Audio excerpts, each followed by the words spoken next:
ധ്യാൻ ചേട്ടാ കഴിഞ്ഞ മാസം കണ്ടു ജിസേട്ടനെ. ആസിക്കയുടെ മോന്റെ ആദുവിന്റെ ബർത്ത്ഡേ ഒക്കെ ഉണ്ടായിരുന്നു. ജിസേട്ടന് ഞങ്ങൾ സംവിധാനം ഞങ്ങൾ ഒരുമിച്ചൊരു നമ്മൾ കുറെ വർഷം മുന്നേ ഒരു സിനിമ ഞാൻ ലവ് ആക്ഷന്റെ സമയത്ത് ഒരു കഥ കേട്ടിരുന്നു. അന്നത് വേറെ കുറെ കാരണങ്ങൾ കൊണ്ട് നമ്മളത് ചെയ്യാൻ പറ്റിയില്ല. ജിസേട്ടനെ കുറിച്ച് പറയുമ്പോൾ എനിക്ക് എന്റെ കുട്ടിക്കാലത്തെ സിനിമകളൊക്കെയാണ് ജിസേട്ടന്റെ ശബ്ദത്തില് മറ്റേ ഹാപ്പി ബണ്ണി അത് പറയണല്ലോ. ആര്യൻ 2007 നീ കുട്ടിയാണ്. ഞാൻ കുട്ടിയാ.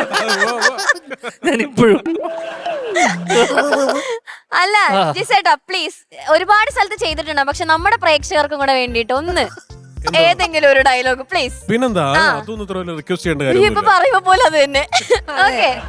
എന്നടുത്ത് കഴിഞ്ഞ സാറ് പറഞ്ഞു ഈ അല്ലു അർജുന്റെ ശബ്ദം ഒന്ന് മിമിക്രി ചെയ്യാവോന്ന്. അല്ലുവിന്റെ ശബ്ദം ഞാൻ എങ്ങനെ മിമിക്രി ചെയ്യുന്നത്? ഇത് തന്നെയല്ലേ ശബ്ദം. എന്നാലും ഒരു ഒറ്റ ഡയലോഗ് പറയാം. ഇപ്പൊ എവിടെ ചെന്നാലും പറയുന്ന ഡയലോഗാണ്. ഏറ്റവും പുതിയ പടത്തിന്റെ ആയതുകൊണ്ട്.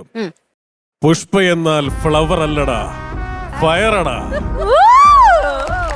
South India, north India, east, west, അങ്ങനെ ഒരുപാട് ഇന്ത്യ ഒന്നും ഇല്ലടാ, ഒരേ ഒരു ഇന്ത്യ.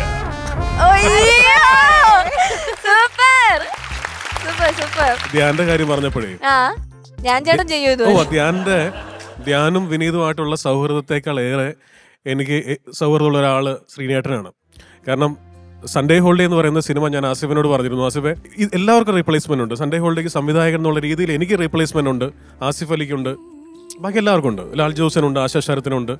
അതിൽ റീപ്ലേസ്മെന്റ് ഇല്ലാത്ത ഒരേ ഒരാൾ ശ്രീനേട്ടൻ അവതരിപ്പിച്ച കഥാപാത്രമാണ്. ശരി ആസിഫെ? അപ്പൊ ഞങ്ങള് ഓർക്കുന്നുണ്ടോ ആ ദിവസം ഞാൻ ശ്രീനേട്ടനെ കാണാൻ വേണ്ടിയിട്ട് ഈ കഥ പറയാൻ വേണ്ടി പോകുമ്പോൾ ഞാൻ ആസിഫിനോട് അളിയാ ഒന്ന് പ്രാർത്ഥിക്കണേ, പുള്ളി നോ പറയല്ലേ. കാരണം ആശുപത്രി കിടക്കുന്ന ലാൽ ജോസ് സാറിന്റെ കഥാപാത്രത്തിന്റെ അടുത്ത് യാതൊരു ഔചിത്യവും ഇല്ലാതെ വന്ന് കഥ പറഞ്ഞു, സിനിമയുടെ കഥ പറഞ്ഞ് കേൾപ്പിച്ച് കമ്മിറ്റ് ചെയ്യിക്കണം. ഇതാണ് ആ സിനിമയുടെ പ്രധാന ഇതിവൃത്തം. ഒരു സൺഡേ ആണ് കഥ നടക്കുന്നത്, അതുകൊണ്ടാണ് സൺഡേ ഹോളിഡേ എന്ന് പേര്. അപ്പൊ അത് അത്രയും പേടിച്ചിട്ടാണ് പോയത്. പക്ഷെ അന്ന് മുതലുള്ള ഒരു സൗഹൃദമാണ്.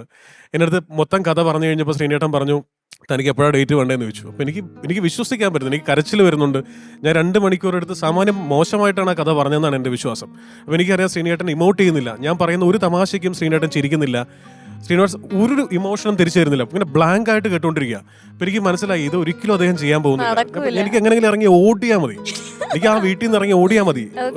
വൈക്കത്തുള്ളൊരു വീട്ടിലിരുന്നാണ് ഞാൻ കഥ പറയുന്നത്. അപ്പൊ കഴിഞ്ഞപ്പോൾ ഞാൻ ശ്രീനേട്ടൻ ഞാൻ പൊയ്ക്കോട്ടെ എന്ന് ചോദിച്ചപ്പോൾ ശ്രീനേട്ടൻ പറഞ്ഞു തനിക്ക് എപ്പോഴാണ് ഡേറ്റ് വേണ്ടതെന്ന് ചോദിച്ചു. അപ്പൊ ഞാൻ സാർ അഭിനയിക്കുന്നുണ്ടോന്ന് ചോദിച്ചു. പിന്നെ എന്തിനാ എന്റെ അടുത്ത് കഥ പറഞ്ഞതെന്ന് ചോദിച്ചു. അപ്പൊ ഞാൻ പറഞ്ഞു എനിക്കിങ്ങനെ അങ്ങനെയാണെങ്കിൽ അടുത്ത തന്നെ പിന്നത്തെ മാസം തുടങ്ങണം. അപ്പൊ ഞാൻ പറഞ്ഞു സത്യമായിട്ടും ഈ കഥ ഇഷ്ടമായോ എന്ന് ചോദിച്ചു. ഇഷ്ടമാവാതെ ഇത് ചെയ്യാന്ന് പറയാൻ താൻ എന്റെ അമ്മായിയുടെ മോനോ പെങ്ങളുടെ മോനോ വല്ലതും ആണോ? ഒരു കാര്യം കൂടെ ഉണ്ട്. 4 മണിക്കാണ് എന്നോട് വരാൻ പറഞ്ഞത്. ഞാനിങ്ങനെ പല തിരക്കുകൊണ്ട് ഓടിപ്പിടിച്ച് ഇവിടുന്ന് വൈക്കത്തെത്തി വീട് കണ്ടുപിടിച്ച് വന്നപ്പോഴത്തേക്കും 4:45 5 മണിയായി. ശ്രീനാട്ടനിരുന്ന് വേറൊരു സിനിമ എഴുതിക്കൊണ്ടിരിക്കുക ഒരു ഫ്രണ്ടിന്റെ വീട്ടിൽ, ഒരു കായലോരത്തുള്ള മനോഹരമായ വീട്. അപ്പൊ ഞാൻ പേടിച്ച് കുറെ സോറി എല്ലാം പറഞ്ഞു ഇവിടെ ഇരുന്ന് ശ്രീനാട്ടൻ തിരിച്ച് മിണ്ടുന്നേ ഇല്ല, എന്റെ അടുത്ത് ഒന്നും മിണ്ടുന്നില്ല, ഇങ്ങനെ ഇരിക്കുകയാണ് ഇങ്ങനെ. അപ്പൊ ഞാൻ പതറിയിരിക്കുക, ഒരു സിംഹത്തിന്റെ മുമ്പിലാണ് നമ്മൾ ഇരിക്കുന്നത്. അപ്പൊ ഞാൻ പറഞ്ഞു ശ്രീനേട്ട എന്നോട് ക്ഷമിക്കണം. എന്തിന്? ഞാൻ പറഞ്ഞു ഞാൻ 4 മണിക്കായിരുന്നല്ലോ അപ്പോയിന്റ്മെന്റ്, അതൊക്കെ അറിയാമല്ലേ?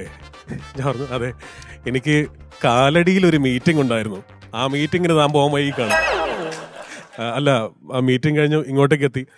അപ്പൊ എന്നടുത്ത് പറഞ്ഞു എടോ ഒരു ആളെടുത്ത് പോകുമ്പോൾ ഒരു കാരണവശാലും ലേറ്റ് ആവരുത്, തന്റെ തിരക്ക് മാത്രമല്ല ഇവിടെ ഇരിക്കുന്നവർക്കും തിരക്കുണ്ട്. ഓക്കെ കഴിഞ്ഞു, ഇനി എൻ്റെ ഉള്ളിൽ ദേഷ്യമില്ല, ഇനി അത് താൻ ആലോചിക്കണ്ട, കഥ ഫ്രഷായിട്ട് പറഞ്ഞോളൂ. അങ്ങനെയാണ് ഞങ്ങളുടെ സൗഹൃദം. പിന്നീട് അത് കഴിഞ്ഞ് ചെയ്ത മോഹൻകുമാർ ഫാൻസിലും അദ്ദേഹം നല്ലൊരു വേഷം ചെയ്തിരുന്നു. പലപ്പോഴും വീട്ടിൽ വിസിറ്റ് ചെയ്യാറുണ്ട്. എനിക്ക് ഒത്തിരി ഇഷ്ടമുള്ളൊരു വ്യക്തിയാണ് ശ്രീനേട്ടൻ. എത്ര നേരം വേണമെങ്കിലും സംസാരിച്ചുകൊണ്ടിരിക്കാം. നല്ലൊരു വ്യക്തിയാണ്, നല്ലൊരു മനുഷ്യ സ്നേഹി, സാത്വികൻ.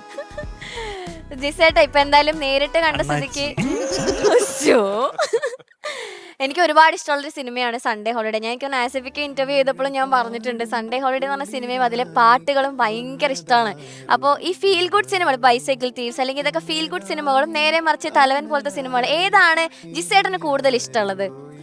ഏറ്റവും കൂടുതൽ പേഴ്സണലി സത്യസന്ധമായിട്ട് പറയാൻ പറഞ്ഞാൽ ഫീൽ ഗുഡ് സിനിമകളാണ്. കാരണം ഫീൽ ഗുഡ് സിനിമകൾ ചെയ്യാനാണ് ഇവിടെ ആൾക്കാർ അധികം ഇല്ലാത്തത്. മറ്റേത് ത്രില്ലേഴ്സ് ചെയ്യാനോ ആക്ഷൻ ചെയ്യാനോ ഹൊറർ ചെയ്യാനോ ഇഷ്ടംപോലെ സംവിധായകരുണ്ട്. സക്സസ്ഫുൾ ആയിട്ട് ഒരു ഫീൽ ഗുഡ് സിനിമ ചെയ്യാൻ പറ്റിയാൽ അതൊരു നല്ല കാര്യമാണ്. എപ്പോഴും ആളുകൾക്ക് 100 കൂട്ടം ടെൻഷനുണ്ട്, ഞാൻ വിശ്വസിക്കുന്നത് അങ്ങനെയാണ്.